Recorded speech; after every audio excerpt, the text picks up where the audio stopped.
Hai guys, Assalamualaikum warahmatullahi wabarakatuh. Ketemu kami lagi di video part 3, yaitu tentang reaksi bangsa Indonesia terhadap kedatangan bangsa Barat ke Indonesia.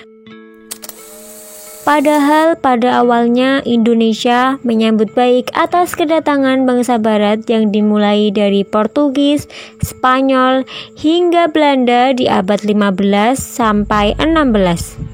Indonesia hanya menganggap awal bangsa Barat datang ke Indonesia hanya berniat untuk bekerja sama dalam perdagangan rempah-rempah. Namun, karena adanya keserakahan kekuasaan, yaitu dengan dilakukannya bangsa Barat mulai berniat menjalankan sistem monopoli dalam perdagangan. Adanya sebuah pemaksaan penduduk lokal untuk menjual hasil produk kepada bangsa Barat.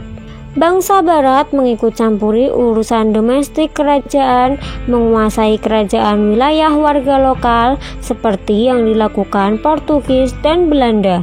Kondisi bangsa Indonesia pada masa penjajahan, yaitu yang pertama adanya pengaruh monopoli dalam perdagangan.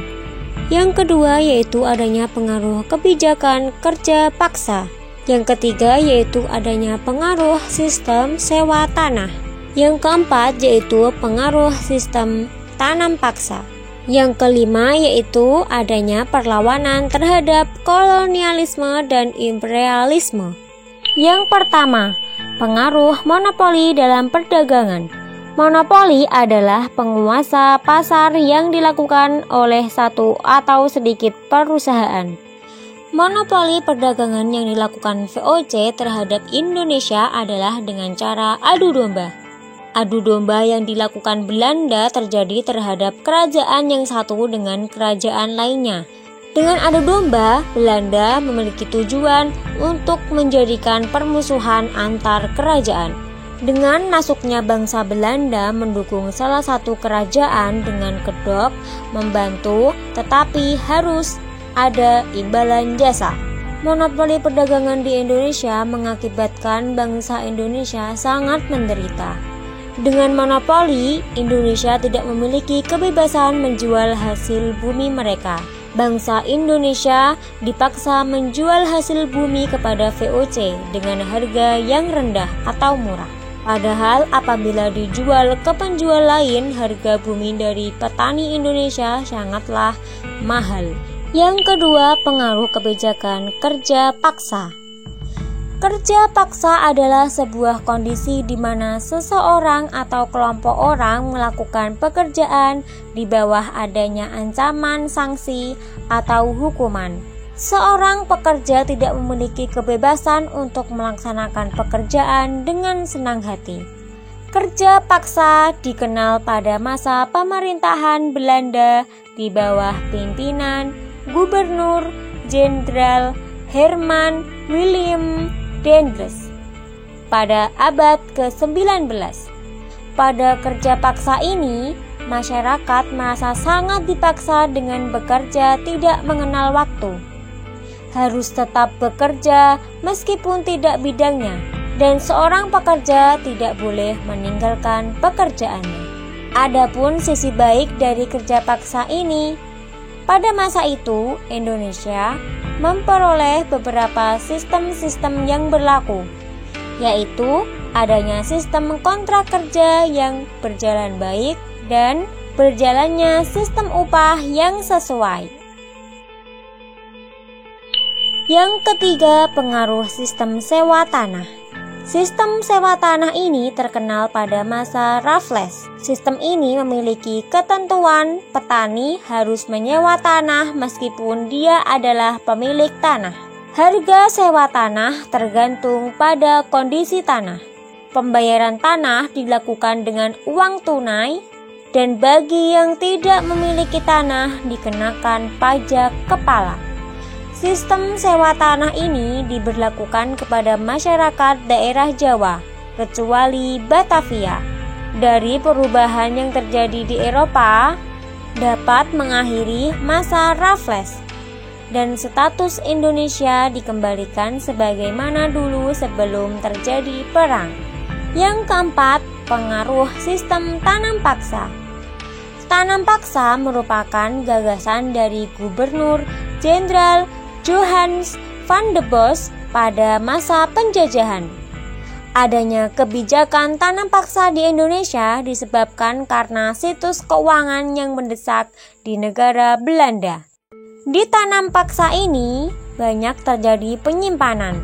Karena adanya banyak penyimpanan, rakyat mengalami dampak buruk dari tanam paksa yang sangat menyengsarakan kehidupan mereka, sehingga menyebabkan dampak buruk bagi Indonesia karena sawah dan ladang rakyat tidak terurus dengan baik, karena rakyat wajib mengikuti kerja rodi.